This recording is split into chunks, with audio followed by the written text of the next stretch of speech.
안녕하세요. 10분 주식입니다. 11월 29일 구독자님들이 요청 주신 종목 차트 분석 해보도록 하겠습니다. 네, 일단 첫 번째 종목은 오뚜기입니다. 오뚜기 같은 경우에 이전에 이렇게 바닥권 라인 때 35만원대에서 한번 찍고 굉장히 괜찮은 우상향의 모습을 보여줬었죠. 거의 50만원대까지 35만원에서 50만원대까지 올라가 줬다가, 그리고 식품 관련주들의 흐름이 좋을 때 같이 따라 올라가는 모습을 보여줬었는데, 고점 찍고 지금은 하락 추세에 있었습니다. 이렇게 저점이 낮아지고 고점이 낮아지는 추세.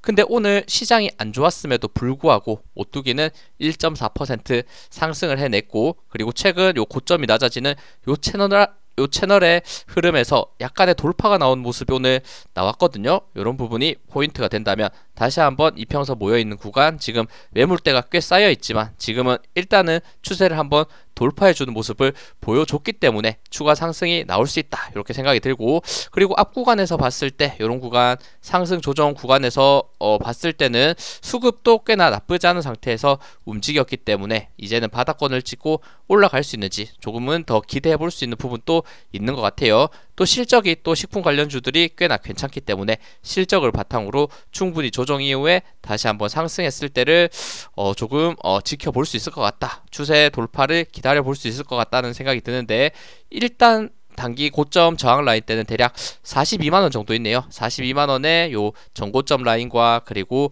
121선 볼린저 밴드 상단이 같이 겹쳐져 있는 부분이 있으니까 오늘 종가가 41만 3천원 추가 상승했을 때 42만원까지 돌파하면서 이제는 요 채널 라인 돌파하는 상승이 이어질 수 있는지 요 부분을 보시면 좋을 것 같아요. 흐름이 그래도 지금 다른 종목이 굉장히 안 좋은 것에 비해서는 추세를 점점 돌파하려는 모습도 나오는 것이 아닌가, 이런 생각이 듭니다. 네, 다음은 호텔신라입니다. 호텔신라 요것도 굉장히 안 좋죠. 흐름이 안 좋고, 과거에 제가 이렇게 한번 중국 리오프닝 관련주 급등했을 때 요 구간 이제는 조정받고 올라가는 것인가, 이런 말씀도 많이 드렸었는데 결국에는 실적이 바탕이 되지 않으면서, 그리고 중국 리오프닝에 대한 기대감이 점점 줄어들면서 계속적으로 우하향을 하고 있고, 지금 사실 역사적 신저가를 지금 역사적 신저가는 아닐 거예요. 아마 여기 요 저점이 강했던, 지지가 강했던 부분을 어쨌든 최근에 깬 모습을 보여주고 있고, 요거 월봉상 볼게요. 월봉상 본다면 요 구간 있죠. 지금 아까 봤던 저점을 지켜야 될 가격대 대략 42,000원 요 구간, 42,000원 요 구간에 월봉상 명확한 지지가 있었는데 최근에 42,000원을 깨면서 내려왔기 때문에 약간은 더 하락할 수 있는 부분이 있고, 추가 하락했을 때는 다음 강한 지지 라인은 3,300원, 죄송합니다, 33,000원 요 구간에 있다. 33,000원은 또 명확한 또 지지의 구간이기 때문에 일단 요 42,000원을 거의 지지하는 모습 없이 이렇게 깨버렸던 게 약간은 정말 강한 하락 추세를 맞았구나, 이런 생각이 들었는데, 추가 하락 시에는 앞서 말씀드렸던 월봉상 33,000원대까지 빠질 수 있는 위험, 그리고 이런 구간에서 반등할 수 있는지도 조금 더 봐야겠고, 지금 위치에서는 만약 반등이 나왔을 때는 요 42,000원대가 굉장히 중요해 보입니다. 42,000원대 돌파됐을 때 적어도 추가 상승을 기대해 볼 수 있지 않나, 이런 생각도 들고 있으니까 42,000원, 33,000원 한번 기억하시면서 매매하시면 좋을 것 같아요. 일단 추세는 계속해서 지금 적자로 지금 전환을 하는 모습을 보여주고 있기 때문에 실적을 생각해서도 사실 안 좋은 흐름을 보여주고 있고, 그리고 이게 미래 성장성 이런 것들도 한번 생각해 볼 필요는 분명히 있을 것 같아요. 호텔신라가 이제 앞으로 어떤 것으로 수익을 내고 다시 흑자로 전환할지, 그게 중국의 리오프닝이 될지 아니면 또 다른 뭐 돌파구가 있을지, 그런 부분은 조금 더 생각해 봐야 될 것 같습니다. 일단 차트상으로는 계속해서 우하향을 하고 있기 때문에 쉽게 접근할 수는 없다. 하지만 중요 지지 라인, 저항 라인 정도는 지금 확인을 할 필요는 있다, 이렇게 말씀드릴게요. 다음은 대한전선입니다. 대한전선 또 요것도 이런 구간에서 봤을 때 우하향의 모습을 사실 만들고 있고, 요 종목은 사실 실적이 있는 상태임에도 불구하고 이렇게 우하향을 쉽게는 끝내지 못하고 있다 이렇게 생각이 듭니다.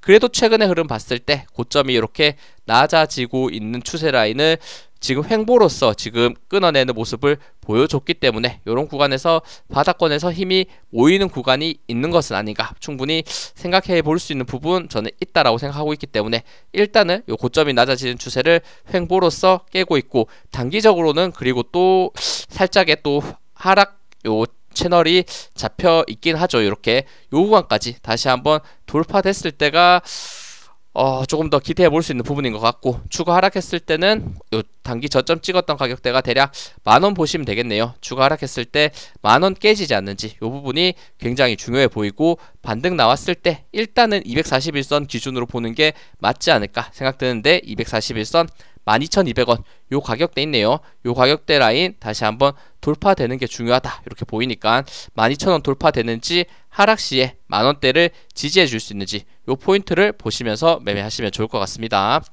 다음은 에이프릴 바이오입니다. 에이프릴 바이오 제가 예전에 이런 구간에서 정말 많이 말씀을 드렸었죠. 2023년 7월에서 11월까지 이런 추세 라인들을 많이 그으면서 말씀드렸는데, 힘이 응축되고 있고 상승으로 올라갈 것인가 이런 말씀 드렸었는데 쉽지 않게 분명 올라가긴 했지만 결국에는 큰 우상향의 모습을 잘 만들어낸 모습이 나왔는데, 올라갈 때는 힘겹게 올라갔지만 떨어질 때는 정말 가파르게 빠지고 있는 모습을 보이고 있고, 최근 바이오 관련주의 흐름이 굉장히 위험하게 많이 빠지고 있고, 알테오젠 또 대장주로서 많이 치고 올라갔었는데 많이 조정받은 모습을 보여주고 있는 좀 안타까운 모습을 보여주고 있다라는 생각이 드는데, 추가 하락했을 때 지지 라인이 명확한 구간이 어딘가를 본다면 요 가격대입니다. 13,800원 과거의 저항 지지가 많이 만났던 가격대 13,800원까지 혹시나 추가 하락했을 때는 역시나 강한 지지에 의한 반등이 나올 수 있는지 요 부분을 일단 봐야 될 것 같아요. 요거는 반등했을 때 쉽지는 않아 보인다. 다음 저항 라인까지는 요거는 보기는 쉽지 않은데, 그래도 상한가 종가 나왔던 구간을 한번 본다면 요 가격대가 대략 19,400원 요런 구간에서 그래도 지지 라인을 형성했던 부분이 있기 때문에 추가 상승 시에 19,400원 돌파되면서 이평선 돌파가 나와야 되는데, 그 흐름이 쉽게 나올 것 같진 않다 이렇게 생각이 드니까 일단 조정 나왔을 때 13,800원 지켜내는지 요런 지지와 저항 포인트 보시면서 매매하시면 좋을 것 같습니다. 다음은 매드팩토입니다. 이것도 쉽지 않죠. 계속해서 우하향을 하고 있고, 요거는 정말 계속해서 적자가 나고 있기 때문에, 요거는 거의 몇 년간 적자가 나고 있는 기업이기 때문에 요런 적자 기업에 대한 위험성, 그리고 시가총액이 1,600억으로 굉장히 또 소형주기 때문에 흐름이 계속해서 우하향의 흐름으로 내려가고 있다. 이런 종목들 사실 쉽게 매수가 안 되는데, 이런 구간들 분명 강한 상승을 보였던 구간도 있지만 테마가 끝났을 때는 그 부분을 다 반납해 낸다는 거, 실적이 없을 때는 이렇게 테마로서는 역시나 단기 가파르게 상승, 하지만 테마 끝나면 하락, 그리고 지금은 지지를 받쳐줘야 될 가격대가 6,000원 요 가격대였는데 6,000원 가격대에서 버티는 듯 했으나 결국에는 무너지면서 단기적인 더 큰 급락이 나왔다 이렇게 보시면 좋을 것 같고, 거의 신저가라고 보시면 되죠. 신저가 위치에서 약간의 반등이 나오고 있지만 쉽지 않다. 6,000원대 돌파 나오는 게 굉장히 중요하고, 일단 그 부분만 봐야 될 것 같네요. 6,000원대 돌파가 단기적으로 만들어낼 수 있는지, 그리고 혹시나 하락했을 때 최근 신저점 찍었던 44,000원, 4,400원 요 가격대가 깨졌을 때는 계속해서 우하향의 흐름이 나올 수밖에 없기 때문에 요거는 신규 매수로는 정말 제가 추천드리고 싶지 않아요. 상승하더라도 어쨌든 실적이 크게 돌아서지 않는 이상 잠깐의 테마로서 반짝했다가 죽을 수밖에 없기 때문에 이 부분은 많이 안타까운 부분이고, 그나마 최근에 이렇게 장대 윗꼬리 단 양봉 하나 나오면서 거래량 터졌던 부분, 이런 부분이 어느 정도 바닥권에서의 세력 매집의 단기간 모습을 보여줬다면 바닥권 찍고 분명 올라갈 모습도 있지 않을까, 이런 부분에 한번 기대는 해볼 수 있을 것 같다 정도만 말씀드릴 수 있을 것 같습니다. 일단 단기적으로 6,000원 돌파되는지, 조정 나왔을 때는 4,400원 이탈하지 않는지만 보시면 좋을 것 같습니다. 요런 종목들 역시 조심해야 될 종목이다 라는 생각이 안타깝지만 조금 많이 드네요. 만약 보유하고 계셨다면. 네, 그 다음에 메디포스트입니다. 메디포스트 최근 상승세가 굉장히 좋죠. 지금 장대 양봉들 꾹꾹 들어오면서 이평선 라인대 모인 구간들 잘 돌파하면서 올라가고 있다. 중간중간에 조정이 크게 나오기 때문에 보유하면서 버티기에는 쉽지 않은 종목이지만 버텼다면 단기간 꽤 많이 올랐습니다. 5,500원에서 거의 만원대까지 거의 2배 이렇게 상승하는 모습을 보여줬고, 지금 흐름에서도 지금 장대 양봉에서 거래량들이 잘 들어오고 있기 때문에 이 추세를 보유하고 계신 분이라면 충분히 가져갈 수 있는 부분이 있지 않을까 이렇게 생각이 듭니다. 지금 신규 매수로는 역시나 불안한 부분이 분명히 있죠. 단기간 워낙 많이 올랐기 때문에 신규 매수는 저는 굳이 하지 않을 것 같다는 생각이 들고, 보유하신 분이라면 지금 명확한 저항 라인대가 잡혀있는 구간, 요 구간이 보이네요. 대략 12,000원대 요 부분이 지금 과거에 강했던 지지 라인이었는데 이제는 당연히 저항이 될 테고, 그리고 요 가격대에서 깨지면서 하한가가 나왔었거든요. 그러면 요 하한가가 나온 요 시작했던 요 부분이 아마 강한 저항으로 작용할 가능성이 굉장히 높다 이렇게 보고 있으니까, 일단 보유하신 분이라면 12,000원대까지 올라가는지를 보시고 12,000원 도착했을 때는 저는 분명히 매도를 할 겁니다. 만약 제가 보유하고 있었다면. 그러니까 이런 포인트들 한번 보시면서 매매하시면 좋을 것 같고, 그리고 이런 구간들 일단은 이전 고점 라인 때 그래도 넘어가는 요 가격대 대략 8,800원 정도 저항 라인대가 잡혀있는 부분이 있었는데 요 구간 정도는 일단 넘어가주는 모습을 보였다 이런 생각이 듭니다. 일단 추세는 좋기 때문에 가져가되 일단 네, 일단 12,000원, 12,000원까지 올라갈 수 있는지를 조금 더 기대하시면서 볼 수는 있을 것 같다. 이 정도만 말씀드리도록 할게요.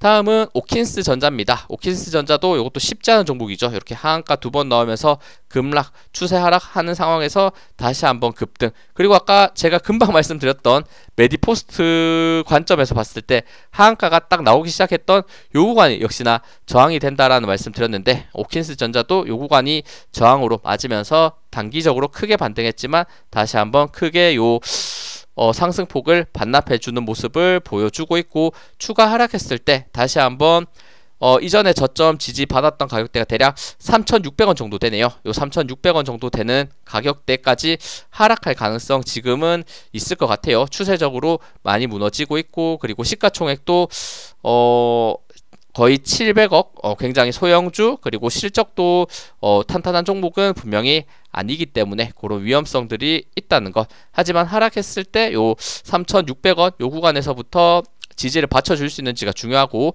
요것도 월봉으로 봤을 때는 일단 2번의 지지 라인 정도 있다. 3,600원대 이렇게 한번 지지 받았던 구간, 3,600원 깨지고 내려갔을 때는 다음에는 그냥 지지 라인이 동전주거든요. 동전가 거의 1,000원 정도를 봐야 될 위치에 또 있기 때문에 추가 하락했을 때 3,500원대 지지 못한다면 정말 단기적으로 이렇게 1,000원대까지도 빠질 수 있는 위험이 있다는 것, 이 부분을 꼭 한번 생각하시면서 매매하시면 좋을 것 같습니다. 역시나 이 종목도 신규로 들어가기에는 굉장히 저는 무섭다라는 생각을 조금 가지고 있죠. 계속해서 우하향하고 있는 모습을 보여주고 있으니까 중간중간에 이렇게 거래량 들어오는 모습, 장대 양봉 들어왔던 모습들이 부분 있긴 합니다만 크게 지지를 받쳐주지 못하고 우상향하는 게 아니라 계속해서 하락하고 있기 때문에 위험성이 있어 보인다라는 말씀을 드릴 수밖에 없을 것 같고, 추가적으로 지금 구간에서 반등했을 때 적어도 요 가격대 딱 5,000원에 걸려있네요. 요 5,000원에 지지받았던 구간이 이제는 저항이 되는 부분이니까 반등했을 때 떨어지는 21선과 5,000원을 넘어가는 요 구간을 만들어낼 수 있는지, 요 포인트를 보시면서 매매하시면 좋을 것 같습니다. 다음은 한국항공우주입니다. 요거는 제가 최근에 많이 말씀드렸죠. 지지 라인 때는 일단 59,000원에 있다라는 말씀 드렸는데, 역시 오늘 시장이 안 좋으면서 결국에는 59,000원을 깨면서 내려간 모습, 사실 안 좋은 모습이죠. 이렇게 강한 지지 라인을 깬다는 것은 오히려 더 큰 하락으로 이어질 가능성이 높다, 이렇게도 생각하고 있지만, 요거 그래도 한국 시장이 만약 좋아진다는 매크로의 관점을 봤을 때는 가장 저는 빠르게 올라올 수 있는 종목이지 않을까, 저는 이런 생각이 들어요. 그 이유는 역시나 정말 강한 저항 라인을 만들면서 매물대 라인이 있는 구간이 이제는 지지가 될 수 있는 부분이 있기 때문에, 그리고 이 과정을 만드는 과정에서 최근에 수급이 좋았던 부분도 또 명확하게 있기 때문에 지금 단기 눌림은 강하게 있지만 지지 라인 또 잘 버텨주고 있고, 한국 시장 그리고 우주 관련이나 방산 관련주에 대한 테마가 다시 한번 반등이 나올 때 충분히 저는 반등할 수 있는 종목이지 않을까, 아직은 지켜보고 있는 부분 말씀드릴 수 있을 것 같아요. 일단 59,000원이 깨진 부분은 심리적으로 무너질 수 있는, 지지를 받아줘야 될 구간을 무너뜨리는 부분이었다라고 오늘 말씀드릴 수밖에 없을 것 같습니다. 추가 하락했을 때 요 매물대 그리고 요런 추세 라인도 한번 그려보면 좋겠죠. 저점이 점점 높아지는 추세 제가 이어 그렸었는데, 요런 구간들 그리고 요런 추세 라인들 이어 봤을 때는 지금 가격에서 5만원은 정말 쉽게 깨지 않을 것 같다, 요런 생각은 가지고 있습니다. 뭐 58,000원에서 5만원까지 이렇게 빠진다면 굉장히 또 큰 하락이라고 할 수 있겠지만, 증시가 같이 빠졌을 때는 같이 빠질 수밖에 없고, 하지만 과대 낙폭 이후에 반등할 때는 결국에는 5만원대까지는 깨지 않을 것이다, 저는 이렇게 생각하고 있으니까 분할 매수해야 될 포인트는 역시나 59,000원이 한 가지 포인트였다라는 생각이 들고, 추가 하락했을 때는 요 5만원대에서 한번 5만원 초반에서 요 추세선의 지지를 보면서 분할 매수로 접근해보는 게 맞지 않을까, 요런 매수해야 될 위치도 한번 말씀드리고, 그리고 이렇게 지금 수급도 계속해서 긍정적으로 외국인과 기관이 매수해 주는지 이런 부분 봐주시면 좋을 것 같습니다. 네, 시청해 주셔서 감사합니다. 영상 도움되셨다면 구독, 좋아요, 알림 설정 부탁드립니다. 감사합니다.